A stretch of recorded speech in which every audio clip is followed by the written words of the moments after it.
వరముల దరిదాటే స్వరమై పలువురు కొనియాడే కొనమానం.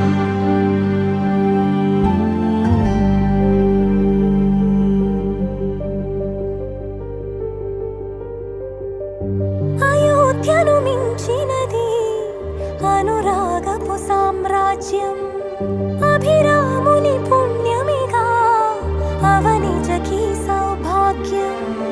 తమ వెళ్ళే శోభిల్లే ఆనారిని నేనే, పతివ్రతలే ప్రణమిల్లే గుణసుందరివే